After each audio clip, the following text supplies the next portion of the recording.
this world, people should remember me. I have done something in life. I have done something for the people, for the society, and in that way I will be remembered. I may not live, but what my work has been, that will be remembered, and that's how people will remember me. But then we have to go a little bit further than that. Life is not just this physical body. Life is eternal. And what is real life? It is the soul. It's a soul. It's the soul which is the living entity in this body. Because this body is perishable. This body is mortal. This body is always changing from childhood to youth to old age, and then after that death. This body has come from the 5 elements, and one day these 5 elements will mix with the 5 elements, and that will be the end of this body. So I'm not something which is perishable. I'm not something which is changing all the time. I'm not something which really belongs to this world. That is why it is said that you have come from God and you have to go back to God. This body will not go back to God, nor has it come from God.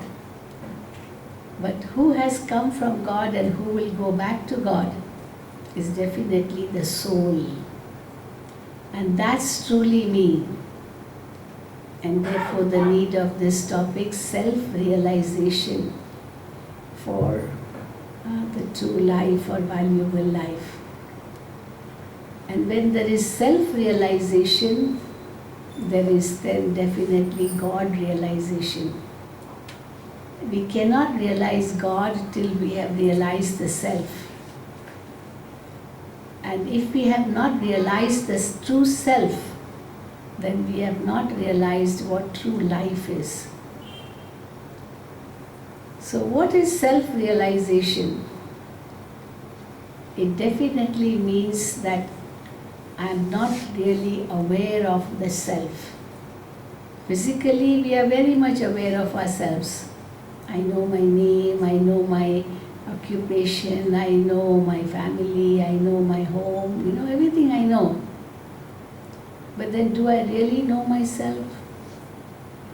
Because this question, know thyself, has come down since ages. It's not a new question. Who am I? Even the greatest of philosophers, Socrates, Aristotle, Plato, they too ask the same question. Who am I? And if you read their philosophies, this question keeps coming on their minds. Who am I? Am I this physical body which is always perishable, which can die any moment? Or am I something which is eternal, which existed even before the body came into existence, and it will continue to exist even after the body perishes? Because when a person dies, what do we say? The body is laid to rest. We say in Hindi, inka deh shant ho gaya. So deh shant hona mana, he is dead. So deh shant hona, that is okay, he is dead. But then we don't leave it there. Then what do we remember? We remember the soul. And we say, oh God, may his soul rest in peace. And there are so many factors connected with this, with the soul, whether it is going to rest in peace or is not going to rest in peace. Many factors. But then we do pray that may his soul rest in peace. Or we say to God that he is come back to you. God, हे भगवान, वो आपके पास आ गया, प्रभु का प्यारा हो गया. ये शरीर तो पृथ्वी की पंच तत्वों की प्यारी हो गई आफ्टर क्रीमेशन, पर प्रभु का प्यारा कौन हो गया? वो उसकी आत्मा. So self-realization means becoming aware of the self as an entity separate from the body. When I'm looking at you, I'm hearing you, or I'm speaking to you, I'm performing any actions. So it's not, we can see the body is doing that, but the body is just a medium. The very good example of that is the mic, the speaker, and the video machine, whatever. So we say that all these are instruments. This mic is not speaking, nor the speakers are really speaking, but somebody is speaking through the mic, and it amplifies through the amplifier, and then the sound goes everywhere. But these speakers are not speaking. And therefore we say these are all medium. They are the media, we say media, which really helps in spreading the message to the world. But then who is the one who is really the actor? We say we are all actors playing our respective roles on this world drama stage. So who is the actor? The body is like a costume. Body is not the actor. An actor can play many roles. So one is that he is an actor playing many roles, but his identity is one. Roles can be many.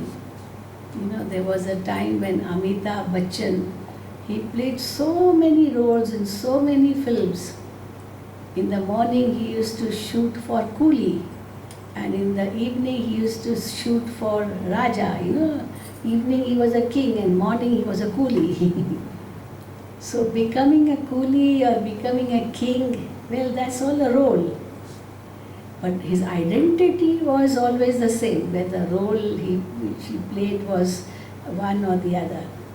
So too I can say someone is a major general, someone is a captain, someone is a managing director, someone is something or the other. Very big occupations. But one day they retire, then the in bracket retired will come. It will definitely has to come. And therefore that occupation which he had, now the name is there, but then retired has to be written. And therefore we say all these are different roles which we are playing. But who's the actor? We are all actors playing our respective roles. So actor is different from role. That means identity of that actor is different from the role he plays. And roles are so many, from morning till night we play so many roles. In front of my husband I'll be a wife, in front of my mother I'll be a daughter, in front of my children I'll be a mother, so again different roles with different people. But my identity will not change. So once I understand my identity, I will not be attached to that role. Role is only temporary. But today we are attached to our role. And the result of that is we become so unhappy. I had a very high post, and now when I'm retired, I'm no longer happy. So is my happiness based only on my role which I played? Happiness should be a constant experience. It should not be based only on my role. If I grow old, will my happiness reduce because I've become old? Little children will think that, if they were youth, they would be more happier than children. Youth will say, if we were children, we would have been more happier, So we are always remembering what we are not. And when we get something, we don't value that. We are wanting that which we don't have. And therefore my happiness is never constant. So happiness is not based on these physical factors. My happiness is my own property. Nobody can take it away from me. My peace is my own property. Somebody can take away my wealth, somebody can take away my things, but he can't take away my peace if I don't want to give. Nobody can snatch away my peace without my permission. If I become peaceless means I have given that one permission to take it away. Otherwise he cannot. Yeah, the physical things he can take away. Without my permission he can steal. But not my peace and my true happiness. So what exactly is self-realization? What is a self? So when I say self, it's definitely something which is different from the body. It is the eternal, immortal, imperishable soul which has been there always. And we say we are children of God. What does it mean that we are children of God? This body is the child of a parent. So we won't call those parents as God because they also remember God. So if I say I'm the child of God, who is that child? We say child of God. So this body is not the child of God. Body is the child of my physical parents who have given birth to this body. So when I say I am the child of God, it means I am like God. Like human being, child is like the mother and father. So when I say I am like God, it means all my qualities are like God's qualities.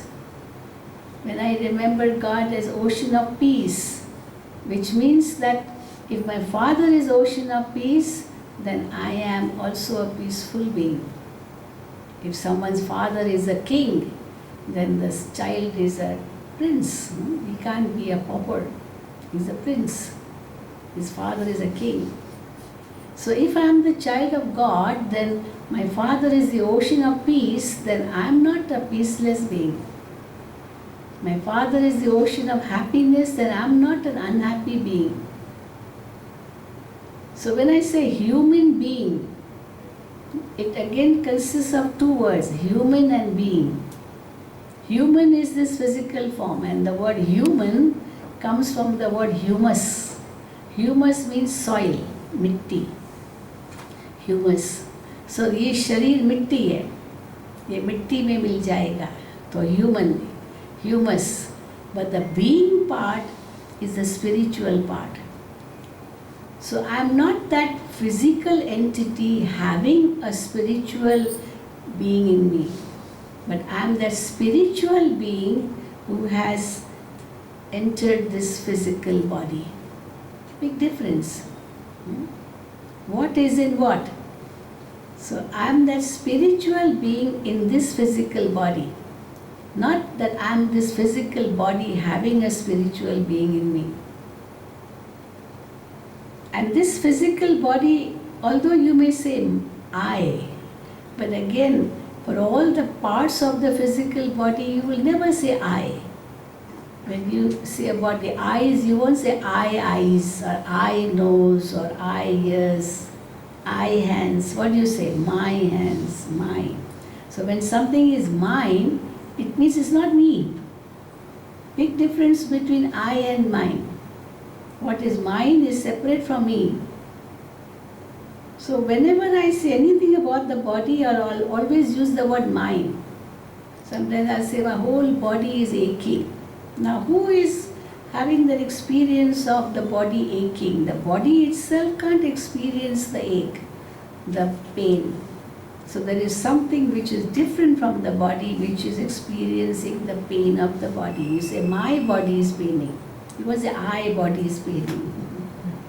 So when I understand the difference between I and mine, I realize that I am something different from this body, because when I am body conscious, then I am affected by everything. All these things, these factors of this world will affect me. There will be stress, there will be strain, there will be sorrow, there will be unhappiness, there will be fear, there will be doubts, So many factors come. Sometimes positive will come, sometimes negative will come. But if I aware that I'm something different from this body, then I can go beyond those different feelings and different experiences. This is why it is very rightly said, if you want peace, then go within.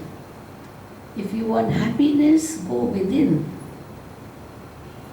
So whatever you want to experience is all within you. So what's the meaning of within you? Within what? Not within the body. No? If the body is dissected, then what will you find? Blood and pus and muscles and ligaments and bones, what else? But peace, love, happiness, can you find in the body?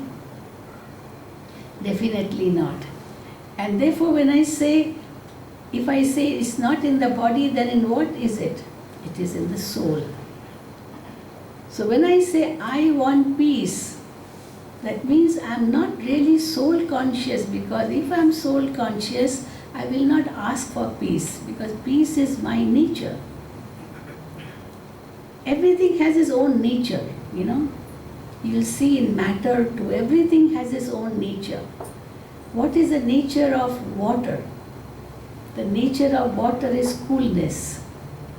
When I say water, I cannot think of some hot boiling water. I always think of cool water. That's its true nature. Well, if I give it heat, I put it on a stove and boil the water, it will become hot. But definitely when I take it off from the stove and leave it aside, it will become cool again, because it will come back to its original nature. So everything tends to go back to its original nature. Everything in this world. Physically also, it goes to the source, goes to the origin. It's just like, see, I have water and I spill the water. Why does it go down? Why doesn't it go up?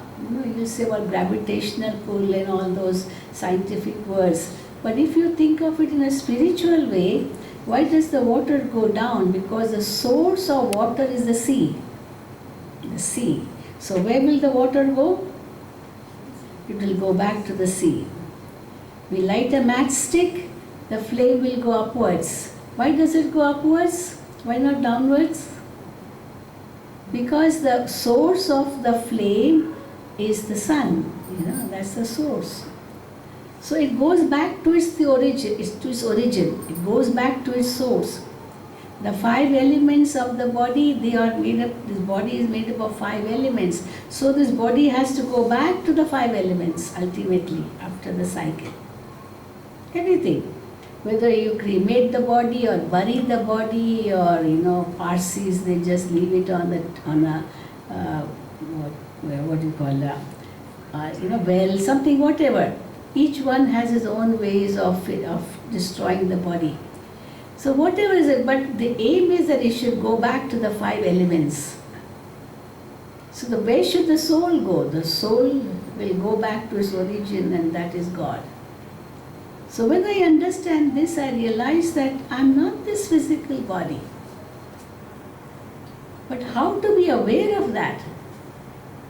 So when somebody utters my name, I become so conscious. Even when I'm in deep sleep, if somebody just utters my name, I get a who's calling me. But then is that name really my name? It was given to me on the 6th day after my birth. Before that I didn't have that name. But I did exist, even though I didn't have a name. So we say that these physical things are all perishable, they are all transferable, they are all changeable. And once I understand that, I realize, no, I am not that. But I am that eternal, immortal, imperishable, indivisible and invisible soul. Many people say, well, if there's a soul, why can't we see the soul? No, they have question. And we say, the answer is simple. Why can't we see the soul? Science will say, seeing is believing. If I don't see it, I don't want to believe it. But can you see everything of this world? Are these eyes that efficient to see everything of this world? Can you see things which are very far away or sometimes very near also? You need a microscope or you need binoculars to see far away, a telescope. You need something for that. Is it not? So these eyes cannot see everything.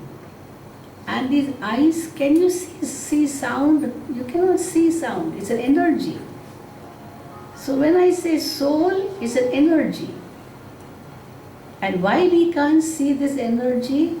Because these eyes are physical. And soul is not physical. Energy is subtle. But that physical energy is a result of physical elements.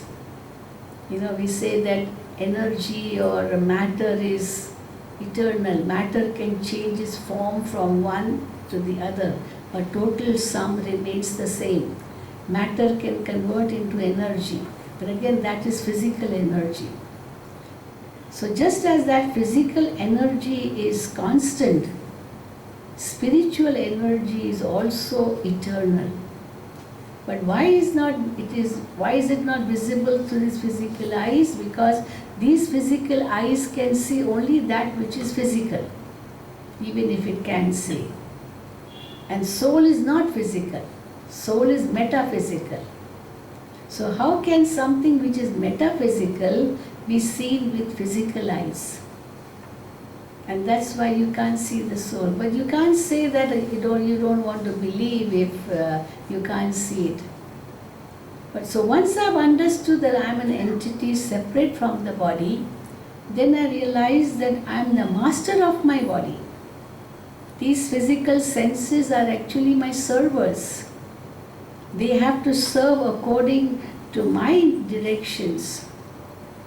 But today, I cannot master these senses. My senses have become my masters.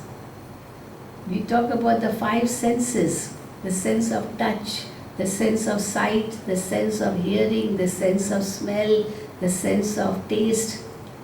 And these 5 senses, they belong to the body. So today we have become a slave of these senses. And the result of that is we are experiencing so much sorrow. Wherever these senses take us, there the mind goes. We experience that. For example, sense of touch. So what is this sense of touch? You go to a museum and everywhere is written, please don't touch, please don't touch, please don't touch. We are reading that, please don't touch, and still we want to touch. Why do we want to touch when we don't have to touch? We are not supposed to touch. But the sense of touch is pulling. And the extreme of sense of touch is sexual pleasures. This is if we go to the extreme. Rape. We talk about rape and all these dirty things. So it is the extreme end of sense of touch. But when we become soul conscious, we are able to go beyond the pull of this sense of touch, because I am a soul. I see everyone as a soul. And therefore I can go beyond this feeling of lust. Then we have the other senses, how they lead to the vices. Then there's lust, then anger, greed, attachment, ego. Anger, how does it come? It is a sense of sight. I see someone, I get so angry. The anger first comes to the eyes. The anger may be in the mind, but we say face is the index of the mind. But on this face is the eyes, which are the real index of your mind, which really can read your mind, your eyes. Through the eyes, your mind can be read. And there's anger in the mind, then very easily they are seen through the eyes. So we say anger is eyes. And the climax of anger, murder, hatya. Anger, okay, you get angry, I get angry, you get angry with me, I speak two abusive words, you speak 4, I speak 8, you speak 16. It can go on, permutation, combination, multiplication. But the result of all that will be killing that person. Extreme of anger. But why do we go that far? Do we have to? Can't we forgive and forget? Can't we control our mouth? Can't we control that anger which is coming through his eyes? We are not able to. Why? Because we are so body conscious. So when we become soul conscious, we realize that I am a peaceful soul. I am a pure soul. My true nature is purity. We all love purity. We all love peace. But purity is not just external purity, cleanliness. We say cleanliness next to godliness. But cleanliness is not just physical, it's also mental cleanliness. If we are mentally clean, then physically also we will keep everything clean. Your physical cleanliness depends on how mentally clean you are, because that is reflected through your physical cleanliness. And therefore we say Kam and Krodh, lust and anger, they are the result of body consciousness. Then greed, what is greed? Jeev taste, we go only after taste. If something is not tasty, even if I'm hungry, I will not want to eat because it's not tasty. But then it's very interesting that the tongue and the stomach, they're always against each other. What the taste wants, what the tongue wants, the stomach does not agree with it. And what the stomach wants, the tongue does not agree with it, because it is after taste. The taste buds are only on the tongue. They are not inside. They are not in the digestive system. They are only on the tongue. And therefore we have to go through the mouth, if you want to eat, and therefore we go for taste. And the climax of taste, lobh, what is it? We are seeing corruption. That is extreme of greed. How much do we need for the stomach? Hardly any. How much? 2 पाव रोटी और क्या चाहिए? तो हम पेट के लिए नहीं कमाते, पेटियों के लिए कमाते हैं। Is it not? पेट को ज़्यादा नहीं चाहिए। अगर ज़्यादा भी देंगे ना तो पेट हजम नहीं कर सकेगा, या तो उल्टी हो जाएगी, या तो डायरिया हो जाएगा, डाइजेशन हो जाएगा. The stomach cannot bear it, but for the sake of taste we go for it. ज़्यादा खा लेंगे. तो इसीलिए परमात्मा हमें कहते हैं कि ये इसको भी आपको जीतना है, ये लोभ को भी जीतना है.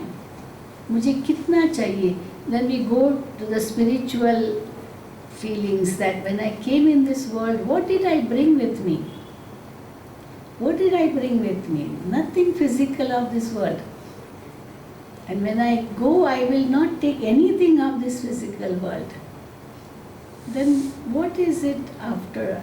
After what am I?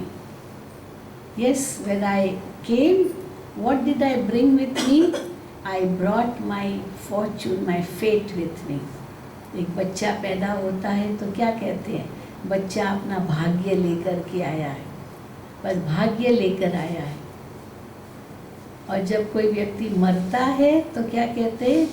अपना कर्म लेकर गया, संस्कार लेकर गया, और वही कर्म जो संस्कार बन जाता है उसका, वही भाग्य बनकर आता है.